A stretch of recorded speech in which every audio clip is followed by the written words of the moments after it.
Well, hello, I am Kirsten, and I have been a challenge student for the past 2 years. I have graduated now, and I did challenge 3 and challenge 4. And this is my friend Kayla. Hi, and I was a challenge student for 3 years. I did challenge one, two, and three, and now I will be graduating in December, so a semester early and going off to college. Awesome. That's great. Okay. And Kirsten, what are you going to be studying? And Kayla, what are you going to be studying?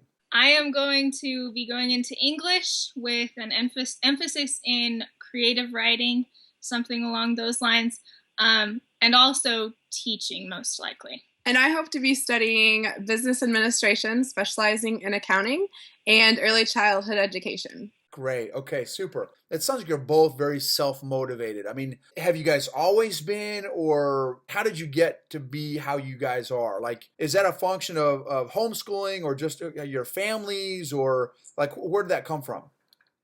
For me, the self motivation was definitely a homeschool thing. It was something I learned. Still has not been perfected quite yet, but definitely homeschool is what pushed me to that point because I wasn't going to graduate if I didn't. There, like, sleeping through a class meant I just had to do the same stuff over, later on. There wasn't any slack. You just had to work hard, and through experience learned that it was better to spread it out throughout the week rather than trying to get it all done within the last couple of days. I'm a very social person, so I like to be with people. And as far as school goes, I like to learn. I like to learn what I like to learn. So there were some subjects in school that were just really hard to get started on. But just having the necessity, like you were required to start on school on your own because it wasn't going to get done any other way. So homeschool was definitely what pushed me to the self-motivation level that I have now. That's great. How about you? For me, I've been driven. I'm just like, that's kind of my personality. I'm a go getter. I like to do things. I'm independent.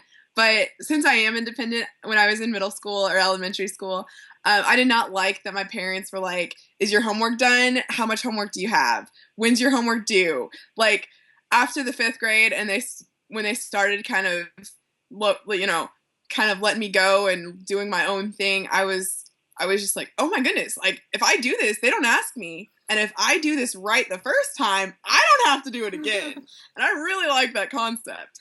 And so that's probably where my like self motivation is developed, was from just not having to be like answering to anybody per se, like as far as homework or as far as projects or anything goes, and not having to have more than one. Like my tutor was pretty much all I had to answer to. And so my parents, after a while, they were like, "Oh yeah, you don't really need our help, do you?" And I'm like, "Nope, I'm great. I'm done with my stuff." And so that's probably where my self-driven, like self-motivation kind of comes from, is not wanting to have to, either not have it done because I do not like that feeling sitting in class and with your tutor kind of being like, "Okay, where's your stuff?" Well, when there's only 6 or 7 students, you can't get away with not having it done. And like your teacher not noticing this. And so I like to have it done, and I don't like to have to answer to people. So if you have it done, you don't have to answer to people. And that's probably where that came from. That's awesome. That's great. That's great. I love how God uses life stuff to develop certain things in our lives. That's super cool.